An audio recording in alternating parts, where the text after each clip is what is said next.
Honesty, passion, experience. It's Timberwolves Explosion, hosted on the Paladinolive network. And now, your host, Paladino Joey.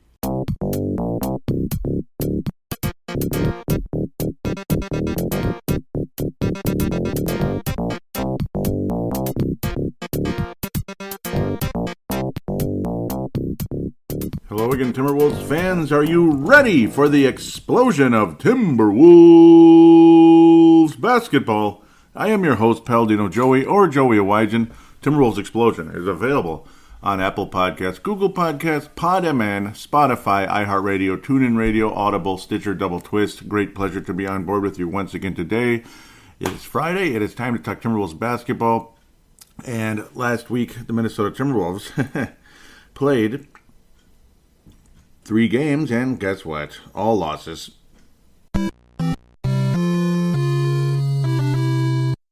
The question now becomes, is it regression to the means or total perimeter failure? Or perimeter system failure? Which one's better? I don't know, but one of those is probably going to be the title of the episode, and you'll look at it and say, yeah, ha, ha, ha, real funny, Joey. Yeah, well, the Brooklyn game was good. After the Brooklyn game, when Karl-Anthony Towns was not healthy, it was not good at all. The perimeter defense is just completely lackadaisical, non-existent. The Atlanta game was just awful. Utah game was okay until like the third quarter and into the fourth and such. It was just irritating. It just kept getting worse and worse. And Donovan Mitchell looked like, I don't know if he looked like Dominic Wilkins, Michael Jordan. He looked like Steph Curry. He looked like somebody. I don't know. It was annoying. Minnesota Timberwolves tip off against the Brooklyn Nets last Friday, as they will be playing again tonight, which is great. We'll talk about that in the next segment. It was a pretty well-played game. Naz Reid had a nice, solid game, 19-7, didn't block any shots because he just doesn't that much. Only 7 rebounds in 35 minutes, which annoys me, but Jared Vanderbilt more than made up for that. It was great to see him back, returning after being sick. D'Angelo Russell returned to Brooklyn, where he had some of his best games, best seasons and all that, and he shot poorly. Nice stats in terms of like 21 points and 11 assists and all that, but it took 22 shots to get there, and 30% from downtown, and that's kind of been a theme with the Wolves. Like I said, perimeter system failure, or total perimeter system failure, that's probably too long, is not only are they struggling from the outside, where a lot of guys are at career lows, as mentioned multiple times by Ben Beacon of Locked On Timberwolves, Locked On Wolves, whatever. Okay, I'm just citing him because I better. But we're not guarding it at all. I mean, we've stunk at perimeter defense for almost forever, though there was definitely hope defensively for a while where a certain group of players, Karl-Anthony Towns, Patrick Beverley, D'Angelo Russell of all people, Anthony Edwards and Jared Vanderbilt were providing a historically good defense of 5. But, well, obviously guys getting hurt, guys getting sick, and regression to the means, and blah, blah, blah. That's the other possible title. It's annoying, it's frustrating, and here we go. We've lost 4 in a row, and I don't know, and D'Angelo Russell, his shooting is regression to the means as well. Coming off a spectacular performance the Friday before, pretty much ever since the Friday earlier against the Philadelphia Sixers, where he looked, where D'Angelo Russell was clutch. He actually provided solid defense and everything. Ever since then, his field goal percentage has been pretty crappy, to be quite fair. Pretty crappy, to be quite honest. I would like to pull up his month of December thus far. I guess he's only played a few games, not too many. In December, only 2 so far, because he's been missing time. Field goal percentage is 22.5 in the month of December so far in the last 2 games. 22.5. It sucks. Oh, God, it sucks. And that's just kind of in general, like that kind of sums things up in a lot of ways. Not like, after 2 games, and then 18.2 from downtown, 2 of 11 from downtown. Are you kidding me? 2 of 11 from downtown? That's horse. Should I say it? That's horse shit. Pardon my French. I know some of you, this might be a family show. Maybe some of you might have kids around, though I'm sure very few of you do. But just in case, and some of you, your kids maybe grew up already, like my generation. Your kids are already like old enough to, make your own decisions, I guess, and stuff like that, if you want to curse or not. But there was a lot of cursing, of course, watching games like this. No Karl-Anthony Towns, no Patrick Beverley, no Jaden McDaniels. Very hard-fought game by the Timberwolves versus a very good Brooklyn club, a first-place Brooklyn club who could win the Eastern Conference this year very easily. Patty Mills had his moments, but Kevin Durant was definitely the star of the game. James Harden he's just not been good this year. And he only attempted 11 shots, and he missed all 5 of his threes. But he got 15 free throw attempts, so yeah, he still wound up with 20 points. Yeah, I know. He gets like 9 billion foul calls, and it's boring and annoying and all that. But Kevin Durant was spectacular. Again, I'm going to keep saying he's the best player in the world right now. Kevin Durant is the best player on the planet at this stage. He's especially when he stays healthy, which I hope he does for his sake and his team's sake. Entertaining game, but unfortunately, just the typical Minnesota response. What is it? Came up short. Ugh. God, I hate hearing that. Don't you just hate that? That's the typical Minnesota broadcaster. They played hard, but they just came up short. And, of course, that's the typical press conference by certain coaches. I think Chris Finch's a little bit better about that type of thing. This wasn't the worst game ever, obviously. Like I keep saying, Taurean Prince, 11 points. He was in the starting lineup. It's a weird starting lineup, of course, with Prince and Reed. Nothing weird about D'Angelo Russell, Vanderbilt, or Anthony Edwards. But Anthony Edwards continues to struggle from outside. He's been putrid from outside, to be quite fair. Putrid. Decent inside, or inside the 3-point line, but not that great. I mean, if you do the math, he still wasn't that good, like below 50% for a guy with that kind of athleticism. I don't know. I don't know. It's not that good, to be fair. December's not been real kind to the Timberwolves. Anthony Edwards, generally speaking, is like kind of middle of the pack from 3-point range, or you could say below average. When you talk about anything below 35%, it's got to be pretty much below average in the league today. But final score was 110 to 105. Actually, a pretty good defense against a team with that level of offense in Brooklyn. So, yeah, I can give him a little bit of a pass for that one, obviously, and I should give him more of a pass. Again, no Carl and no Jaden McDaniels, though McDaniels. His value has been kind of up and down during the course of the last 3 games. And this is when the bleep hits the fan. December 6th and December 8th. Oh, God, help us. 121 to 110. Wolves scored 110 again. Yeah, sometimes it's weird like that, where you have the same exact number of points back-to-back games. I don't know. This one was just like Atlanta the whole way. Atlanta for three. Yeah, I mean, they ought to give us, they ought to bring the French dips back. Right now they're doing beef and cheddar. They ought to bring the French dips when the other team makes like a million threes against you, just to kind of calm you down and such. 25 3-pointers made, and they were 51%. 51. Here we go. Come on. Perimeter system failure. Yeah, I think I'm going to call it that. But if this keeps up, I might have to say part 2, part 3, part 4, part 5, part 6, part 7. It might be worse than Jaws or Mega Man for the Nintendo and beyond. Mega Man 6, Mega Man 7, but now we'll go with X, and then but like now X2, X3, X4, X5, X6, X7. Yeah, it's cute, isn't it? It's just cute. Yep, it's going to be part 11, part 11, perimeter system failure. The Timberwolves gave up 51% and gave up 33s to the Detroit Pistons, the worst team in the league. One of them are Houston Sprockets, and they shot 20%, 2 of 10, or 4 of 20, or 8 of 40. Woo, good, keep it up, guys. Keep it up. Rock and roll, baby. Yeah, that's kind of what it felt like. Gorgui Dieng, all of his shots were 3-point shots. Like back in the day, you would have never thought that. And then his last few years here, Gorgui Dieng, 3 after 3 after 3, he got really damn good at it. And it's like, this is cool.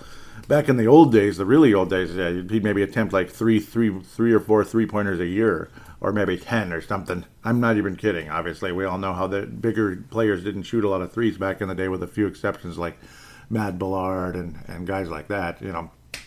Bird was a small forward, so that's more common for a small forward than, say, a power forward. Gorgui, though, 3 of 4, and made 3 of 4, 9 points, corner threes. Nice to see him doing okay. Obviously, doesn't have a huge role. He's like the 9th man, unfortunately. Lou Williams reduced to like the 8th man. Danilo Gallinari was the 6th in this game, and like he always said, he said many times against the Timberwolves in the past with Denver and Detroit and such, I cannot miss. I cannot miss. I cannot miss. Yeah, well, he couldn't miss in this one either. 7 of 10 from the floor, 4 of 6 from downtown, 20 points off the bench. Trae Young was pretty damn good. I don't want to talk about it. Okay, John Collins posterized Karl Anthony Towns in the game. I don't want to talk about it. He shot 4 of 13. Karl Anthony Towns was the better player. Let's be fair. He was way better in the game than John Collins, but he put in a pretty damn good dunk on him, though. He posterized him. So I guess that's 2 points for Johnny C. That's a cool one. It rolls right off your tongue, doesn't it? 3 of 6 from downtown for Johnny C. Somebody called Timothy Luau Cabaret. Yeah, let's just call him TLC. That sounds good. I like it.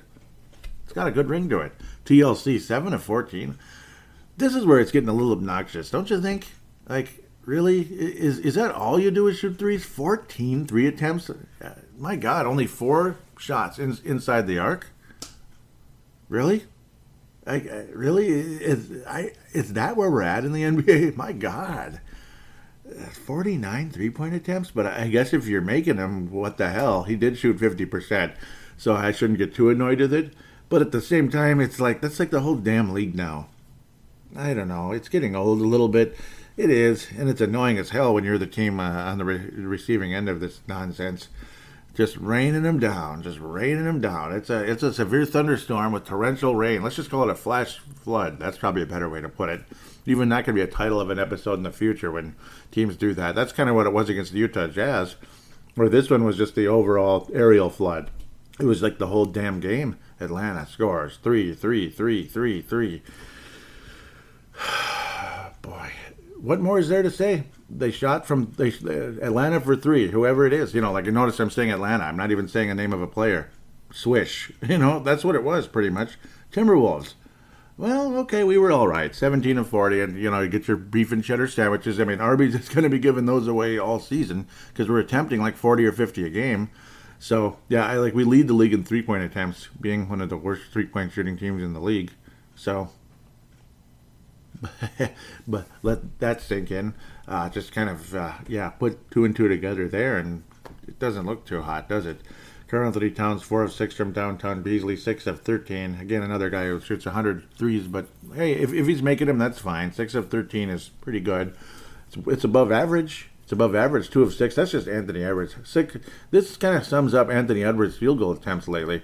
Unless he takes it to the basket, when he does, he's the greatest. He is the greatest, and occasionally he can get hot from downtown, but this was the complaint going into the draft with Anthony Edwards. Field goal percentage, no good. It's just the way it is.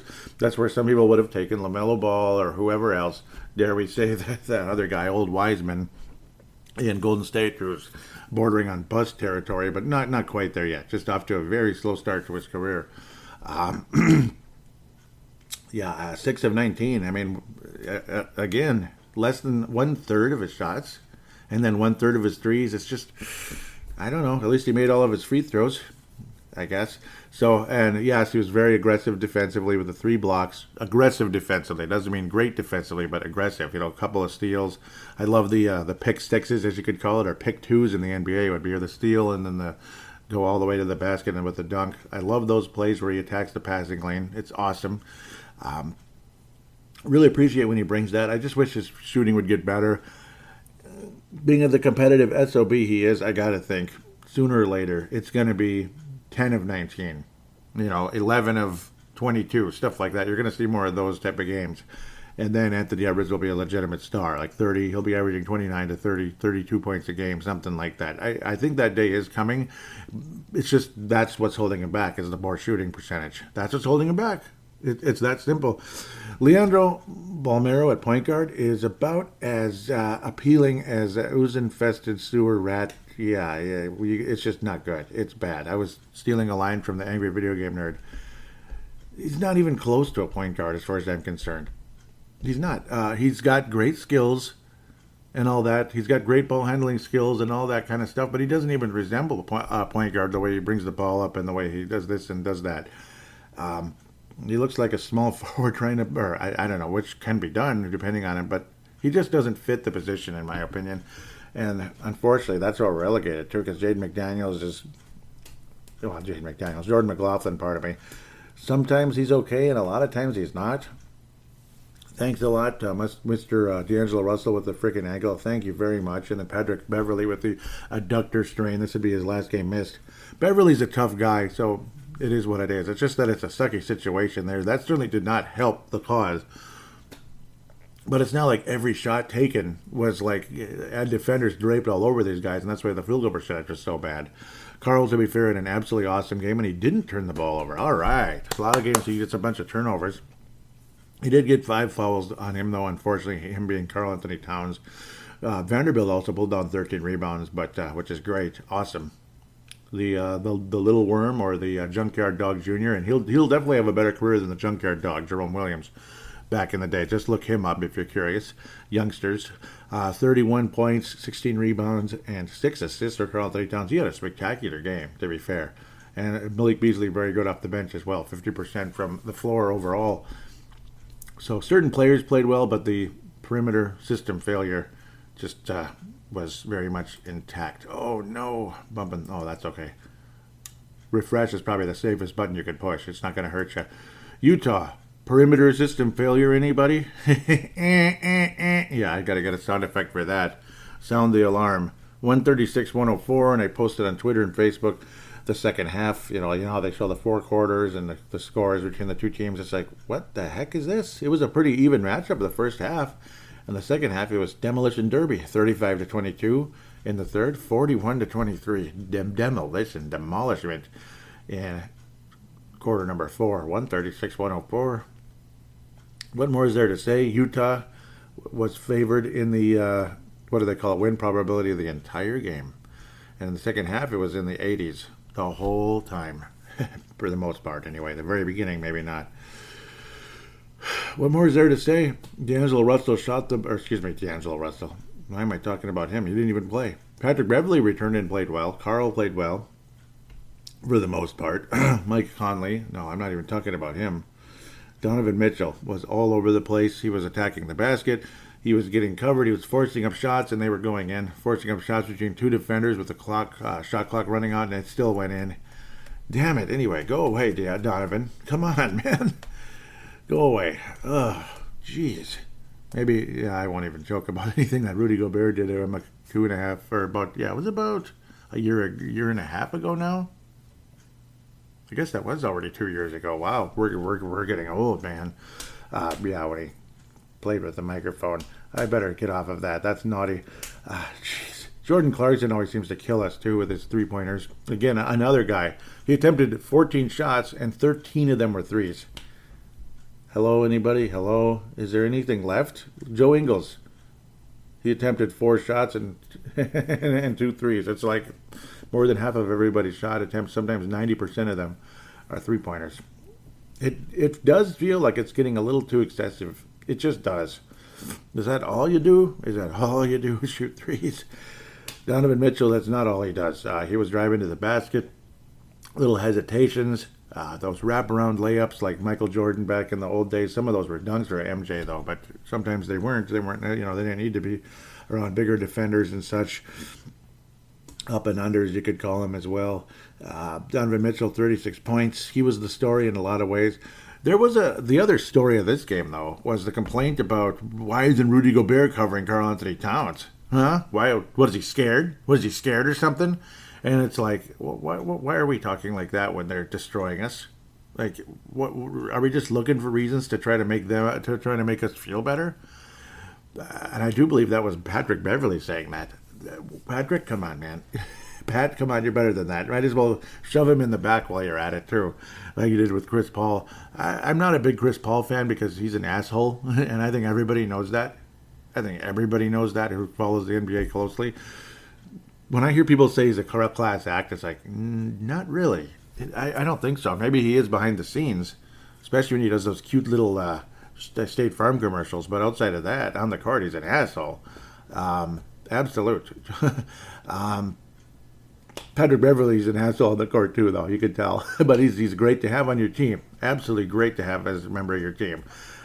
That was a ill-timed trash talk, though, as far as I'm concerned. Rudy Gobert is one of the best defenders in the league, and you're trashing him for not guarding Karl Anthony Towns while they're destroying us. Anthony Edwards had an interesting statement after the game as well, saying Karl needs to just, he told Karl Anthony Towns to just go, like move. Once he gets the ball, go. I agree with that. That's good. It's faster pace, and it gives him. And whenever I did that as a player, as a small forward or whatever, going from the perimeter down into the basket, once you catch the ball, you just go right away. You get a step on people, and it works. It just works. It's if you can get a quick step on somebody, a quick first step on somebody, it's going to make a difference. Be it scoring or setting somebody else up, which is what the game is all about in a lot of ways, especially the half-court game. Get a step on somebody right away. That was kind of cool to hear Anthony Edwards say that. He certainly didn't, and he mentioned Joel Embiid does that, and that's why he's one of the best players in the league. And I don't think Karl and Anthony Edwards are at odds or anything. It's just conversation, and it's cool to hear some leadership out of Anthony Edwards as only a 20-year-old in the NBA. It's kind of cool. I think he's going to keep growing and becoming more of a leader. Just got to improve that field goal percentage, my friend. In this game, it was not bad, though. This was a good game in terms of 4 of 8 from downtown, 7 of 16, just a little bit erratic at times. But generally speaking, he was solid, Anthony Edwards was. Patrick Beverley, 8-11 from the floor, very solid 16-point game. And Karl, 22. Only 11 attempts in the game. That was the frustrating part, and that's partially, again, just kind of go. And also part of it, as the game progressed, you got to sit some players down, this and that. It was just a nasty game, and Naz Reid was terrible, 2 of 11. He was 0 of 8 at a point, and the guy doesn't rebound much. Sometimes Naz Reid isn't as good as you need him to be. He really kind of fell off the face of the earth in this game, unfortunately, despite the fact, he only played 14 minutes, but 2 of 11 from the floor, that's kind of crud. He was decent against Brooklyn. He had 10 points in only 12 minutes versus Atlanta, Naz Reid, so he was solid. I think he's safe from Johnny Flynn Memorial. I think so. I'm trying to eye somebody else. I'm guessing. I think I have a pretty good idea where I'm going to go. Yeah. Yep. Yes. Other than injuries and stuff, I think I know where I'm going to go. With that said, let's pass out the awards. The Lone Wolf Award for this episode, it's going to still be... Man. I think... I wish he had a little bit bigger. I wish he had a little bigger game versus Utah. I want to go with Jared Vanderbilt. I'm going to probably still stick with Karl Anthony Towns again. It's like all the time. Karl Anthony Towns. Didn't have a whole lot going on versus Utah.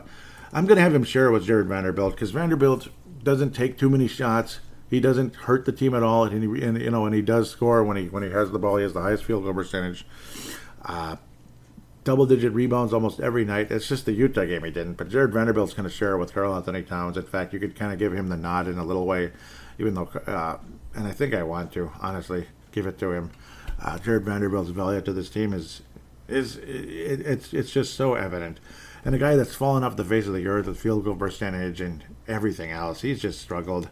He's fallen out of the rotation a bit. Well, he hasn't. He's in the rotation. But he's just becoming less and less of a factor lately, and I think a lot of you know who that is. That's number 3, Jaden McDaniels. He's really fallen off the face of the earth lately. Hopefully he can turn things around, but boy, oh boy, he has really struggled. 2 of 10 at Utah, 2 of 9 versus the Atlanta Hawks. Ooh, Jaden McDaniels, what is going on? He's shooting like 20% this month. It's horrible. Don't think he did much better against Brooklyn, if I remember correctly.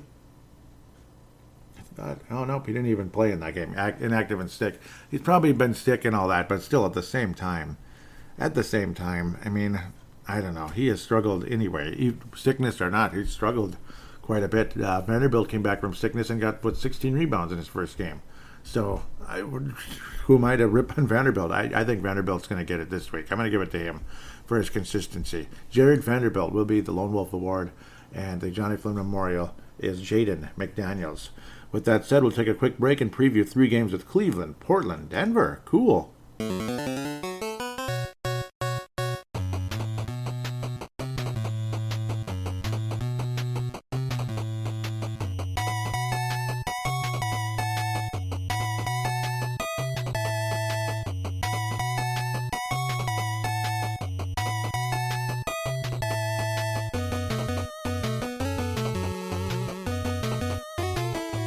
And we are back, and as I said, leading into the break, 3 games, Cleveland, Portland, Denver, all winnable, I would have to say, but not super winnable. It's not like, oh, there's a pushover, who cares, it's just Cleveland. Well, we'll see. Darius Garland, you got guys like that. Jared Allen, who I have always liked, former Brooklyn Net, averaging, 17 points and 11.5 rebounds, a block and a half. Nice player. Would be nice with the Wolves, I suppose. But Kevin Love, who continues to fall off the face of the earth. I guess he's better than he was earlier in the year when he was averaging like 6 points a game. It was weird. Kevin Love's at 11 now and 7 rebounds, and he's a rotation player now at this stage of his career. Rubio was off to an awesome start. Had some great games, but guess what? Are you ready? Are you ready for Ricky Rubio? 36% from the floor. What more is there to say? It is what it is. It is what it is with Ricky Rubio. He's going to shoot that way until the cows come home. Cleveland Cavaliers are 3-2 in their last 5. Timberwolves not been good. 1-4. Of course, we've lost 4 in a row, and it stinks. Yeah, we're skidding, as they say, skidding. No injuries for Cleveland, knock on wood for their sake. D'Angelo Russell, sore right ankle. Patrick Beverley's back. They say left abductor, but he's back, of course. Cleveland's 23rd in points, 14th in rebounds, 15th in field goal, 10th in free throw. They're kind of in the middle in everything, except for turnovers where they turn over the ball quite a bit, 25th, but still 2 places higher than us. But assist or turnover right in the middle, 14th or 24th in block shots. Wolves are 3rd, way at the top. That's the best number the Wolves have is 3rd. And in steals, we're 5th. Of course, guys like Anthony Edwards, Jaden McDaniels, Jared Vanderbilt, guys like that who block shots and get steals. And, of course, Pat Beverley as well. The season wrap-up will be Feb 28th. Feb 28th is not a leap year, so that will be the last day of February. Isn't that cute? I'm so good at that, right? I'm so good at that. At one point, the Wolves were 7 of their last 8. Now, not so much. Now we're 1 out of our last 5, unfortunately, in victories. Cleveland recently beat Miami 111-85. Impressive. 116, 101, 109, 108. Lost to Utah. Very good game, though. Milwaukee losing there in Milwaukee 112-104. And then crushed the Bulls. Wow. Crushed the Bulls. 115-92. Wow. Just 2 days ago. That's impressive. The Bulls are way up there. Number 2 in the conference. Cleveland 6th, though. Cleveland Cavaliers looking like a little playoff team here. No Kyrie Irving, no LeBron James necessary. Bring back Mark Price. Bring back Larry Nance. Not Junior, Larry Nance. Yeah, that Larry Nance. Evan Mobley, off to an okay start to his career. 14 points and 8 rebounds. 2 blocks a game. Good job. Good job, Evan Mobley. Gotta say that. Colin Sexton, he's been kind of all over the place. Darius Garland, you could say, is the overall best player on the team at the moment. 40% from downtown. 7.5 assists approximately. And field goal percentage is 47%. See, point guards can have field goal percentages in the upper 40s. It's possible. In fact, he's pretty close to Evan Mobley's field goal percentage, being a bigger guy. So, in his case, Dean Wade, not Dwayne, but Dean. Of course, it might as well have been Dean Wade when Dwayne Wade was in Cleveland. It wasn't good. It was weird. It was weird. Let's just leave it at that. Rubio, he got off to a really nice start to the season, and since then, not so much. But he still provides a lot, though. I got to think he's the Patrick Beverley, so to speak, of the Cleveland Cavaliers with Darius Garland, Colin Sexton, guys like that. He's the Patrick Beverley. He is. He's not as good, I don't think. I don't think he's as good. He's not as tough necessarily, but still, he's definitely got leadership ability, and he provides turnovers and such for the Cleveland Cavaliers, and I think he's helped that team. There's no question about he has. 14-12 on the season, 6th seed in the East. Should the Wolves be able to beat the Cavaliers? I'd like to believe so. Well, if you're going to end a losing streak, you better do it right away because it's just going to keep growing, and that's how it's been with the Wolves. Obviously, you keep losing, it's going to keep growing, but that's the thing. Stop the bleeding. Stop the bleeding now against the Cleveland Cavaliers. I have a sneaky feeling the Wolves will do that tonight. I'd like to believe that. They're not a spectacular shooting team. They can make shots, 14th in three-point percentage. They're not as bad as other teams. I guess we're 23rd in three-point percentage, but I don't know. We still have struggled, and we've been the worst lately. Let's just leave it at that. This is a beatable team, I'd have to say. The Wolves definitely end the streak this week. It's not going to be 3 losses in a row, and if it is, three more losses in a row. Oh, yeah, then we're in for another nasty, nasty run here. But who do we have upcoming? Portland and Denver. But it's at Portland. So let's take care of business tonight. Otherwise, you go to Portland and Denver. Those are not easy games, even though Portland's not been good. And rumors about, yeah, we'll talk about that in a couple seconds. I say the Wolves beat the Cleveland Cavaliers tonight. What kind of scores have they been having? Because they've been all over the place. Sometimes their defense is pretty good. In fact, they keep everybody under 120, which is not bad. Not bad at all. They're a decent defensive club, Cleveland Cavaliers. They have been the last year or so, but certainly this year. Okay, the Wolves give up 130, which is really annoying. Really freaking annoying. I think the Wolves win this one, though. Let's go with the final score of... I think the Wolves defense maybe gets back in gear. Let's just hope and pray it does. 112. 112. No, I keep saying 111 to 108. The Wolves win by 3 tonight. The leading scorer tonight will be Karl Anthony Towns. He'll lead the club with 30-ish. He's going to be hanging around the 30s most of the year, I think, Karl Anthony Towns. And I think he'll lead the club in scoring, but you'll also get a good, solid effort from Anthony Edwards. Will D'Angelo Russell return this week? I think so. That's what they're saying, but we'll see. I hope so. D'Angelo Russell tends to drag things out sometimes, but he's been damn valuable for this club this year.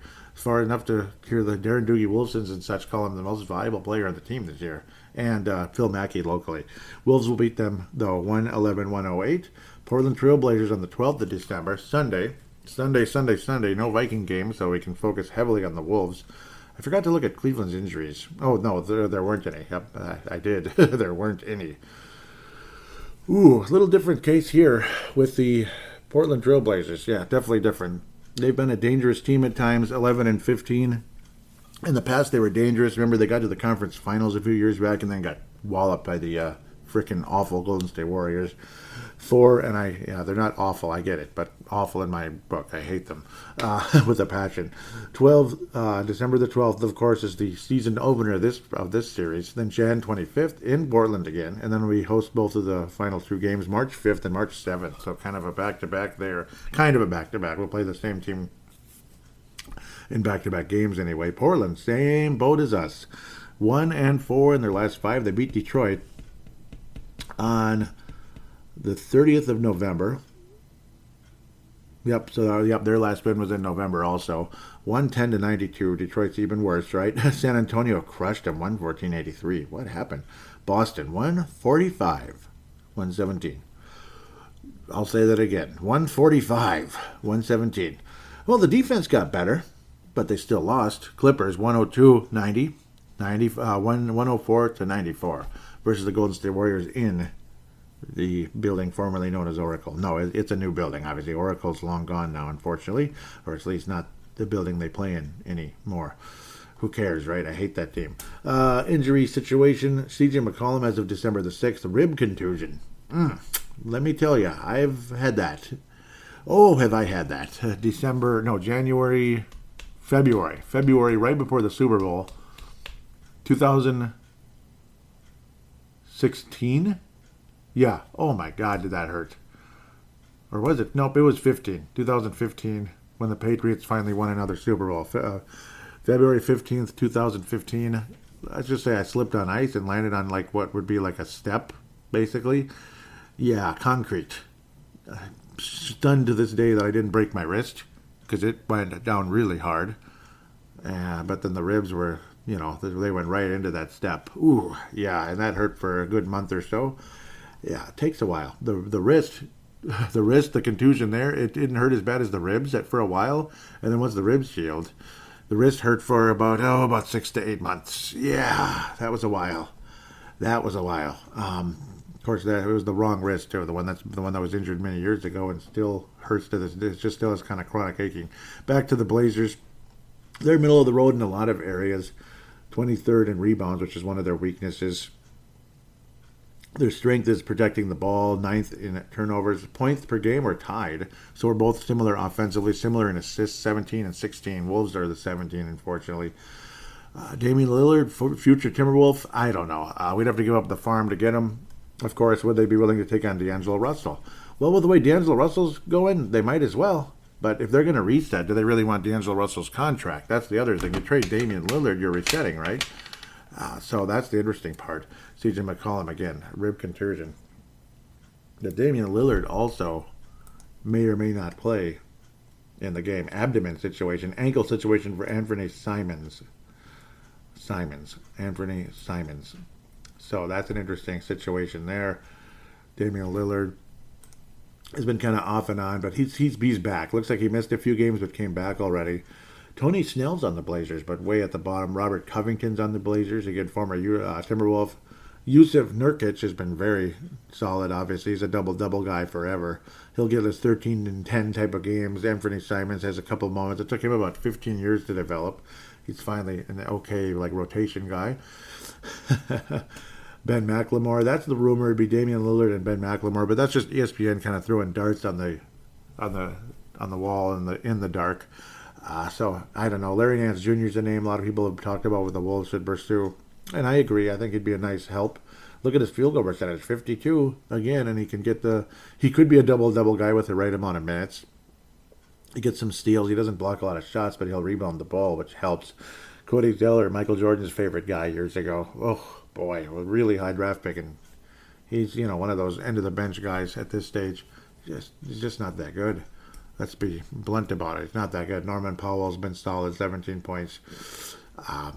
Wolves should be able to beat this team. It's on the road, and sometimes we've struggled in Portland forever and ever and ever. Rose Garden or whatever it is at this stage. We've struggled there for, it's now called the Moda Center at the Rose Quarter. Rolls right off your tongue. Just like the Los Angeles Angels of Anaheim, California, or something like that. Yeah, it rolls right off your tongue. Wolves should be able to win this game, but will they? It kind of depends. Is Damian Lillard going to be on or off? It's that type of game. Lillard has killed the Wolves for many, many years. CJ McCollum's killed the Wolves for many, many years, but I think with the rib contusion, we'll see. Players play with that sometimes, but it takes a little while for those to heal, and it hurts like hell and all that. He's not a center or a power forward, so he doesn't have to worry about it as much necessarily. The centers occasionally play down low, not as much as they used to. Wolves, what are we going to do with this club? Golden opportunity to go off on them. I think Anthony Edwards leads the team in scoring on this night, though, and reaches in the 30s. Anthony Edwards gets to 35 in this game. I think so. The Wolves will be very, very competitive at the very least. I think we squeak out a win in this one. I think the Wolves go 2-1 this week. I'm kind of jumping ahead already with that. But the Wolves go 2-1. I think the Wolves get 122, Portland. Portland winds up with only 110. Wolves actually come out and kick some butt against the Portland Trailblazers, 122 to 110, maybe even higher scoring. But Anthony Edwards, 35 points is my prediction. Is it crazy? Is it radical? I don't know. But let's talk about a team that the Wolves don't really beat hardly ever anymore. We're always competitive, always, and they're not that good this year. 12-13 so far. Michael Porter Jr., lower back soreness, and Jamal Murray still the torn ACL. Yep, so he's going to be out again. Obviously, torn ACLs take forever, especially in the NBA, but they really take a while in the NBA. Denver's down in a lot of areas. They're 30th in rebounds. Wow. Dead last in rebounding. It's always a low-scoring, very close game, 92-91. That's the typical Wolves-Denver game for the last 5 years plus. December 15th, of course, and then February 1st and April 1st. April Fools. Denver's 2-3 in their last 5, and they're kind of like win-loss, win-loss, win-loss, basically, which is funny. All road games in that case. Orlando, they lost in Orlando, 108-103. I guess that sounds familiar. They won in New York, 113-99. Lost at Chicago, 109-97. Beat New Orleans, 120-114. In New Orleans again. San Antonio, nice win for them, for the Spurs anyway, 123-111. I don't think the Wolves beat Denver. We just don't. Jokic, Nikola Jokic is a pain in the ass. Pain in the ass to deal with. And he's not injured, and I'm glad he's not injured. That's bad for basketball. Man, he is a force. He was the MVP last year. Is he the greatest player ever and all that? I don't think so, but he's super valuable.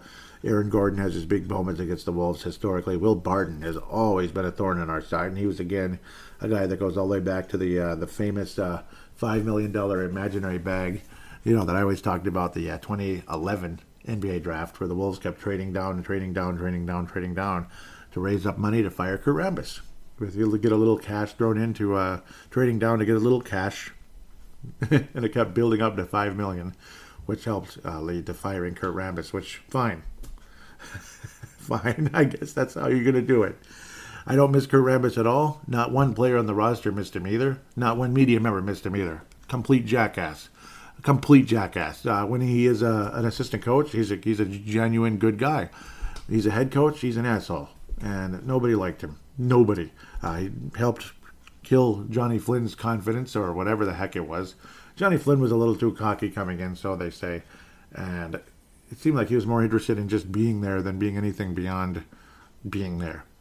He's just an idiot. Johnny Flynn was an idiot. That's why his name is on the award for the worst player of the week or most disappointing player. I think Denver wins the game though. I mean, look at these higher scores. Yet every time the Wolves play Denver, it's in the 90s. Every time. Denver will win with the typical 99-95. Denver wins. Denver wins. Who's going to be the leading scorer in the game? Is D'Angelo Russell going to play? I'm not counting on D'Angelo Russell coming back this week. He might be back. He probably won't be back tonight, but maybe he'll be back in Portland. I don't know.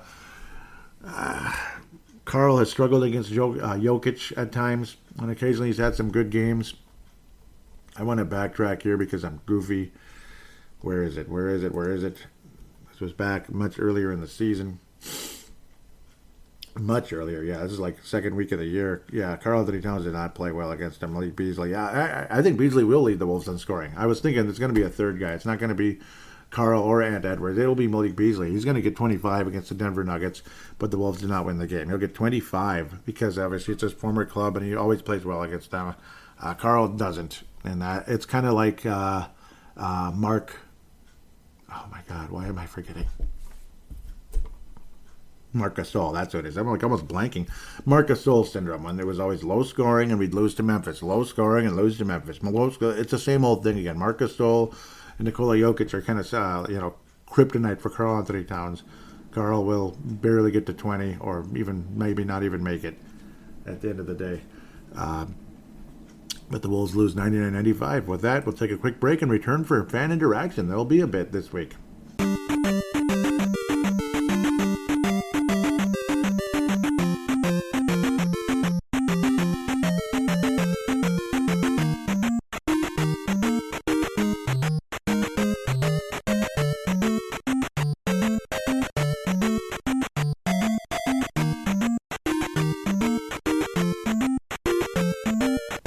We are back for fan interaction. Final segment of the show. Don't worry, I won't babble too much more. The Vig It, we'll go real quick though with the Vig It application. Offering that out there again. Obviously, it's free on Android and Apple devices. Apple, Android, Apple, whatever it is. VIGIT. It's two different words. It is basically fantasy sports betting. You can post about your picks, see what others are saying about games. Month-long betting competition to see who the best sports bettor is over the course of a month. Bet free coins, win real prizes. So it's one of those type of deals too. And then there's great information available on the Vig It Lifeline movement where the public is betting. Highly recommended. It is not real money wagering. It is fantasy betting. And it's a lot of fun. The referral will be in the show description. It is Paladinolive. So mention that I let you know about it. That I told you to stop on by, as they say. Paladinolive is the referral. One word in the show description. I also highly recommend Crypto.com application. It is the Crypto.com application. They don't even really have a website. It's an application for mobile devices where you can trade cryptocurrencies like basically anything. Bitcoin, Dogecoin, Doge Elon, Shiba Inu. Hopefully Zombie Inu gets on there at some point. That's a really intriguing one. That could be very lucrative for some of us out there. Fortunate enough to be able to trade that one. So, again, highly recommended. You click on the link in the show description or copy, paste, whatever. That way, yeah, it'll basically bring up the application and it'll show that I referred you and we each get $25. We each would get $25. Pretty cool. With that said, let's get to what Tanae and others have to say in the notification at TWolvesEX, at TWolvesEX. Let's see if I can get back far enough. Yep. The last episode was the 1000th of my career. Really, really enjoyed that. Episode 215. Thank you for the likes and all that and the appreciation, all of you out there, and the retweets. Who retweeted it? Tanae retweeted it. This is actually, Yeah, it's further back. I got to back up a bit. Here we go. Okay, I see what's going on. Okay. Yep, so Tanae shared it, which is awesome. Tanae out of New Zealand. He says, once again, congratulations on your 1,000th episode podcasting, Joey. Thanks for the endless hours of entertainment and allowing me to share the pain of being a Minnesota sports fan with a great friend. Bless you, mate, and thank you. Bless you, too. Bless you, too. Tanae Brown out of New Zealand. Absolutely love you. I'm not kidding. Vince Germano, absolutely love you, too, out of Australia. Melbourne, Australia. Retweeted the episode. And who's the other Penzo, thank you very much for the retweet. Nice to meet you. I'm not sure if I've met him before, but thank you. He joined and followed. It doesn't show where he's from. I think local is my guess. That's my guess, but who knows? He could be from anywhere. You never know. Could be New York. I mean, a lot of times they're from other states, like if they're, U.S., whatever. I tweeted out, terrible night by D'Angelo Russell. He's shot like garbage, and some of his turnovers were absolutely ridiculous. Looked like Christian Ponder out there. That was the Brooklyn game. Nick Demas was saying he loved the episode. Loved it, Joey. Congrats on the 1K. That's bloody amazing. Yeah, thank you so much, Nick Demas. And I was saying what did I say? I said, thank you so much. I really appreciate you and your friendship. I kept thinking I was stumbling all over the place, but maybe it turned out okay. And he said, it did. I like it when you just go where your thoughts take you. It makes your pod unique. Always appreciate the Steph slander, especially. Yep, and yeah, I'm going to keep slandering him. I just saw him on the TV screen here, NBA TV. Interesting uniforms were the Warriors and Spurs. The Spurs were way ahead in the game and all that. I hope they whooped their butts, right? I can't. I can't stand that team, and I don't like Steph Curry at all. It's the histrionics. Every time he makes a shot, it's childish and bullcrap, in my opinion. It's okay to celebrate, but not the way he does. It's just a little over the top, in my opinion. But no, back to where I need to be. Thank you very much for that, Nick Demas out of Australia. Thank you so much, because yes, I do go where my thoughts take me, and yeah, I appreciate for you saying that makes the podcast unique, and I think it does too. I appreciate that. That's kind of how it goes sometimes, in a lot of ways. I was saying that's how I roll. I let my thoughts carry me. The staff slander will never stop. Yep. Tanae, here we go. Tanae, yep, he posts this here. Yeah, Wolves Nation. Yeah, he shared Wolves Nation. They said the Timberwolves are just 0.5 games out of the 8th seed right now, making the playoffs this year or not. I think they can. Let's go with what Tanae says. Wolves' schedule is daunting until January. Edwards is going to have to find another level through the rest of the year for us to be in contention still. With Towns and D'Lo injured, I'm very wary of us making the playoffs this season, though. Thoughts? I think the Timberwolves can make it, and yes, Anthony Edwards, if he can get more consistent and all that, he's certainly got the leadership skills, but he's got to have a little more consistency to back that up. It would help. I don't think anybody's like rolling their eyes at Anthony Edwards or anything. There is something there to him, and the incredible energy he brought in that Miami game, which unfortunately is like already 2 weeks ago. It was so good. It was so awesome. I really appreciate everything Anthony Edwards brought in that game, and we need to see more and more of that. Obviously, the more and more he brings, he's going to be a national star. No question about that. He'll be an all-star starter if he plays anything close to that, or yeah, if he plays on that level on a regular basis. It will take something like that, though, for the Wolves to get better. Karl Anthony Towns and D'Angelo Russell provide a lot. They kind of are what they are. Karl Anthony Towns is a consistent scorer, consistent rebounder. He gets rattled at times. He's kind of a B plus personality as far as I'm concerned. He's not an alpha. D'Angelo Russell, I think he's a B plus as well. Maybe just a B at times. But he's got leadership skills. But he'd be an alternate. If this was a hockey team, especially like 2 years from now, 1 to 2 years from now, D'Angelo and Karl are the A's, the alternate captains, and Anthony Edwards has the C. If I'm the coach of the Wolves and blah, blah, blah. And I wouldn't be surprised if Chris Finch would look at it that way, too. In the NBA, it's like it's usually 3 captains anyway. But I do think that the alternate captains are Towns and Russell, and Anthony Edwards is the captain, so to speak. That doesn't mean anybody's worse or anything. It's just you got to have that alpha be the alpha, and the betas be the betas. Even if it's a beta plus, which means a beta with leadership skills. That's kind of what those guys are, B plus. I've been called Alpha and B+. I've been kind of all over the place.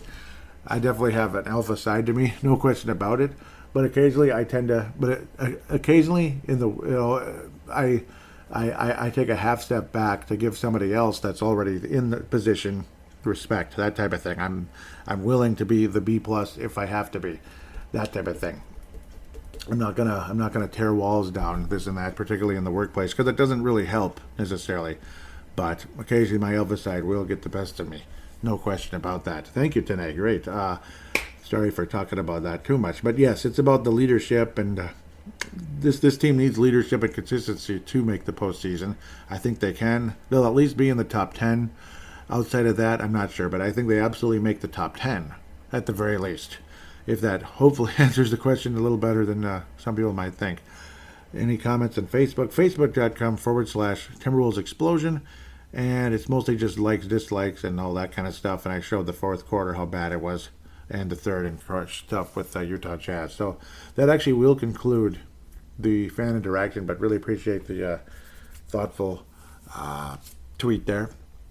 And all the kind words as well about the 1000th episode. Really appreciate that, Nick Temis, Tanae Brown, and of course the great tweet as well. Hope to hear more and more from you guys out there.